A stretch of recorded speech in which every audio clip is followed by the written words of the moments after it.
Golden diamonds Eramalloor Vadathala.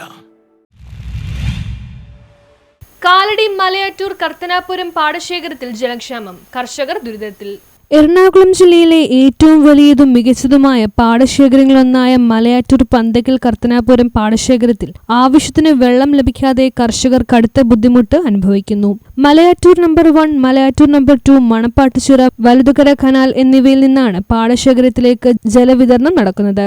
എന്നാൽ motor പ്രവർത്തിക്കാൻ ആവശ്യമായ ജോലിക്കാർ ഇല്ലാത്തതിനാൽ ജലസേചനം മുടങ്ങിയതായി കർഷകർ പറയുന്നു. ഇവിടെ 100-2 മോട്ടോറുകളുണ്ട്, ഉദ്യോഗസ്ഥന്മാരുണ്ട്, കറണ്ടുണ്ട്, വെള്ളമുണ്ട്. യഥാസമയം കൃഷിക്കാരന് വെള്ളം എത്തിക്കാനുള്ള സംവിധാനമില്ല. വളരെ കഷ്ടപ്പെട്ട് കൂലിച്ചെലവ് കൂടി ചെയ്താണ് ഇത് കൃഷി ചെയ്യുന്നത്, നഷ്ടം സഹിച്ചിട്ട്.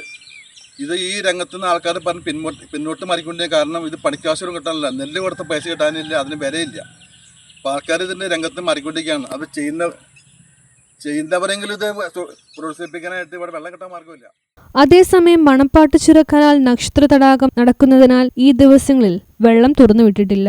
മോട്ടോറുകൾ രാത്രിയും പകലും തുടർച്ചയായി പ്രവർത്തിപ്പിച്ചാൽ മാത്രമേ കൃഷിക്ക് ആവശ്യമായ വെള്ളം ലഭിക്കുകയുള്ളൂവെന്ന് കർഷകർ വ്യക്തമാക്കി. ജലസേചനം നിലച്ചതോടെ പ്രദേശത്തെ കിണറുകളിൽ കുടിവെള്ളത്തിന് പോലും വെള്ളമില്ലാത്ത അവസ്ഥയാണ്. നെൽകൃഷിയിൽ ആവശ്യമായ ജലസേചന സൗകര്യം ലഭിച്ചാൽ മാത്രമേ ഈ പ്രദേശത്തെ കിണറുകളിൽ വെള്ളം ഉറവിടുകയുള്ളൂവെന്നും കർഷകർ ചൂണ്ടിക്കാട്ടുന്നു. ഇതിന്റെ അടിസ്ഥാനത്തിൽ ഇറിഗേഷൻ ഉദ്യോഗസ്ഥരും ജനപ്രതിനിധികളും അടിയന്തരമായി ഇടപെട്ട് കർഷകരെ സഹായിക്കുന്ന നടപടികൾ സ്വീകരിക്കണമെന്ന് കർത്തനാപുരം പാടശേഖര സമിതി പ്രസിഡന്റ് ജോയ് മുട്ടൻതോട്ടിയും സെക്രട്ടറി പൗലോ ചിറയത്തും ആവശ്യപ്പെട്ടു. എന്നാൽ പെരിയാറിലെ ജലനിരപ്പ് താഴ്ന്നതുമൂലം മോട്ടോറുകൾ അടിക്കാൻ സാധിക്കാതെയായെന്നും മണൽ മാറ്റി ചാലുകൾ നിർമ്മിച്ചാലേ ജലസേചനം സൗകര്യപ്രദമാകുകയുള്ളൂവെന്നും അധികൃതർ അറിയിച്ചു. News bureau, Malayattoor.